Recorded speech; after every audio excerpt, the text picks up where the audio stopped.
You may have heard a lot of talk about infrastructure spending. However, not all infrastructure spending is the same. What infrastructure will lead us to an advantage, to a competitive advantage? Let's try to understand that.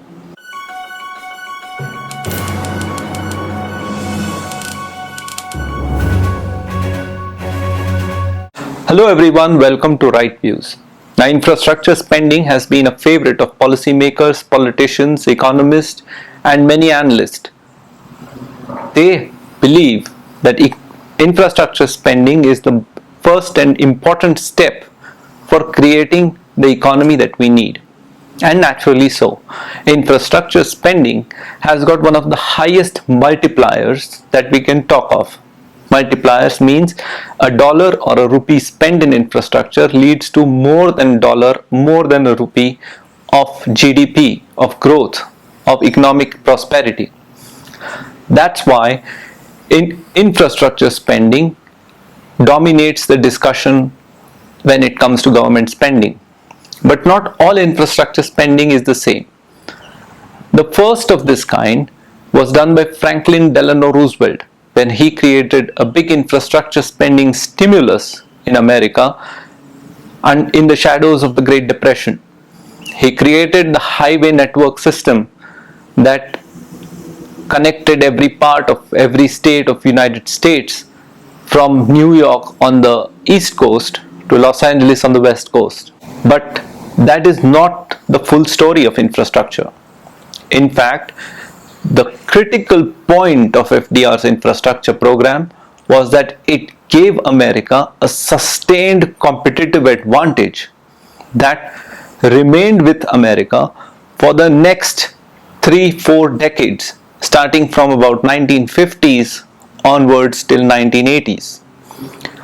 If you keep infrastructure aside, another kind of innovation, the technology and computers innovations, gave America a competitive advantage that lasted from 1980s till about 2010. Now that kind of infrastructure is what we want. Something that gives us competitive advantage over the next 3, 4, 5 decades. What are those kinds of infrastructure? Before we answer that question, many of you will think, but aren't roads, ports, airports important? Yes, they are. But not because they will give us competitive advantage, but because since 91, roads, railway networks, airports and seaports, they formed a bottleneck. They were restraining what productivity we could achieve. Today, we have a substantial road network, a decent road network. There is a lot still to be done. There is a good railway network, better than most of the countries at least. We can still improve it. Ports, there's a lot of things to improve on that front. Airports, we have a lot of airports, but of course, many of you who have traveled will know that there needs some investment there too. But these are not what are going to give us competitive advantages. These are catch-up infrastructures.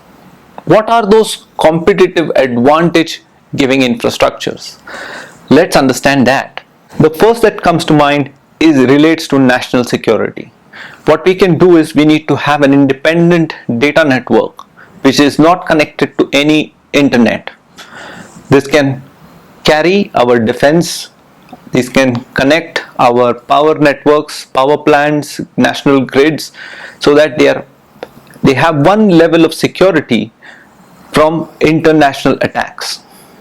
This kind of protecting domestic infrastructure, vital infrastructure, will give us a little boost in national security. This is one part of the infrastructure package. The second is to have an intelligent railway network.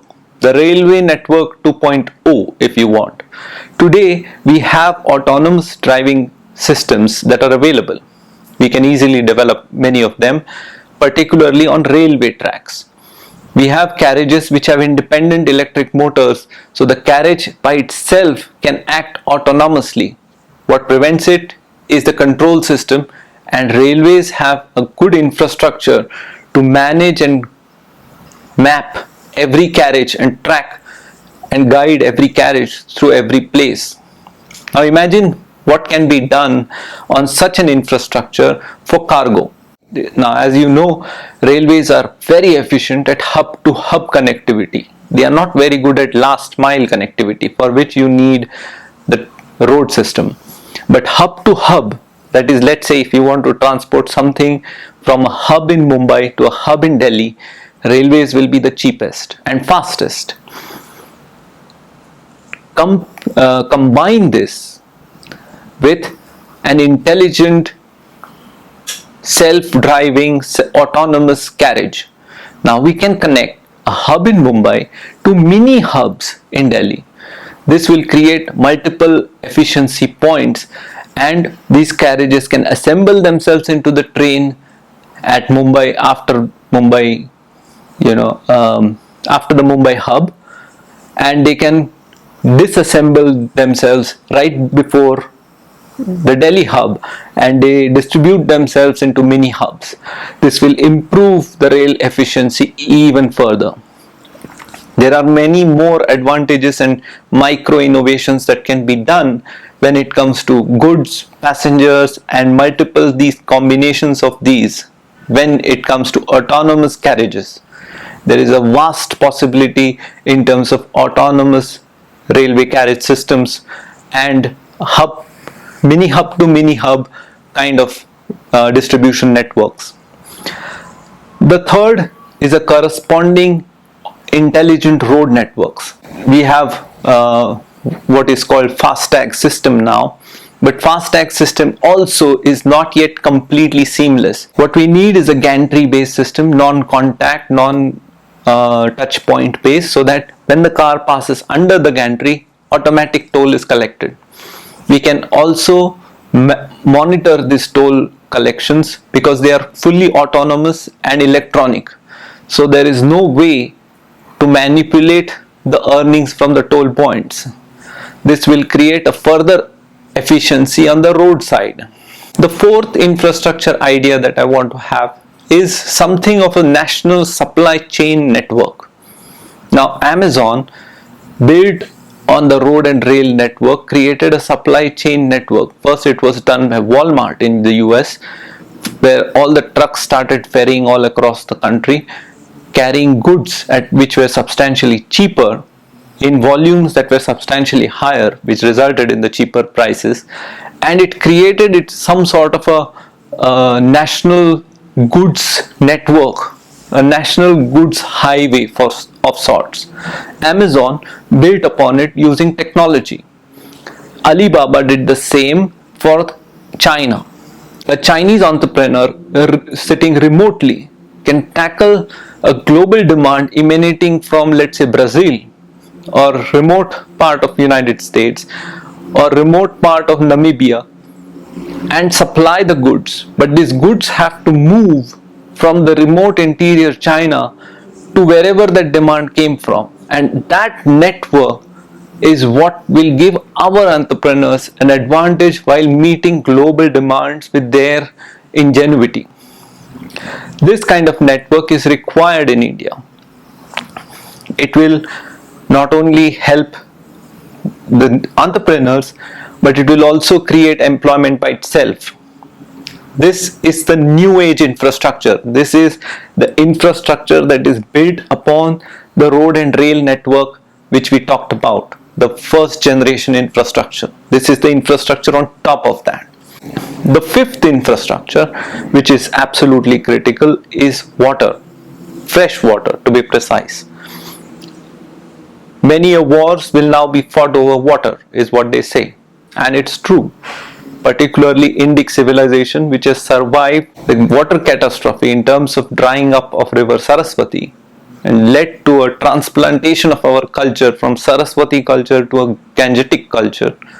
We should be aware of this more than any other culture, which means we have to protect ourselves from a sudden disappearance or reduction in the water of Brahmaputra for whatever reasons. or let's say cutting off of some water supplies to the tributaries of the Ganga. It's possible. There are ways and means, and our enemies are exploring them in great detail. To get to a sustainable freshwater system for the country, what we need is to develop not only a rainwater harvesting system, a rainwater management system, groundwater recharging system, but also we need a freshwater distribution system that distributes heavier rainfall in one part of the country to other parts, so that there is enough freshwater supplies available at all urban centers, at all rural centers, and all hinterlands. This is going to be essential part of our quality of life going forward. The final piece of the puzzle is actually the green infrastructure. By this I don't mean just planting trees, because we have been planting a lot of trees. India has figured in one of the top countries which have planted more than 1 million trees every year since probably last 20 years. That is not the only answer. The answer is to create business models, is to create employment opportunities in and around the system, where we empower these local entrepreneurs to plant more trees and gain economic advantage from them.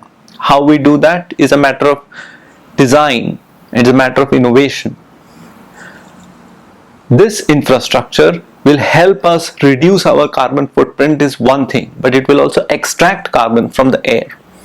So today we are not limited to reducing carbon emission, but we want to capture carbon, and the best designed instruments for that are the trees. We don't need to develop more chemicals to absorb and capture carbon. We have trees, just make a business model around them that will help us plant more trees. What we need is to have every part of the country more green than any other place in the world. The green density of every city, every village, every hinterland has to be captured and maintained and tracked and improved, so that we are the greenest country in the whole world. It is possible because Indian subcontinent has a unique climatic conditions and soil conditions that allow us to be greener than any other part of the world. So we should aim for green density targets across the country. These infrastructures, if you see, are not conventionally called infrastructure, but the first one, the national data grid, the national information grid, if you want to call it that, leads to our national security. The intelligent railway, intelligent highway network, and a supply chain network are more in tune with conventional definition of infrastructure, and they sort of support our entrepreneurs and our companies in addressing global demand as well as Indian demand. Water is important for quality of life, as well as it is important for sustainability and giving our people the opportunity to be competitive across the world. Green infrastructure spending is a little tricky to understand because it is a complex system, and becoming green reduces carbon and improves quality of air, improves living conditions, quality of life, yes, but it also reduces abnormal weather patterns. It also reduces fluctuations in temperature. It also reduces air conditioning loads and such other multivariate advantages which just accumulate and lead to a better efficiency in the economy. Nevertheless, today not many need convincing about going green. However, the critical aspect of this is that taken together, and some more of course, these kinds of infrastructure will lead to a competitive advantage which we can gain and sustain over the next few decades. Before I go, I would like to warn that competitive advantage in the 1940s and 50s would last for 30, 40, 50 years. Today these competitive advantages don't last that long, but nevertheless A competitive advantage that gives you a 20-year runway, a 2-decade runway. Not much, but it is still lot can be done over those 20 years than what could be done over the past 40 years in 1940s. So an advantage is an advantage. Let's look at infrastructure as a source of competitive advantage for our country. Thank you for watching. Do like this video and subscribe to our YouTube channel. Do follow us on Twitter, Instagram and Parler whenever it is open. Or follow us on our website. Check out our website. We have blog posts, podcasts and videos all available on the website itself. And join us for our long form discussions on our podcast. Thank you for listening and have a nice day.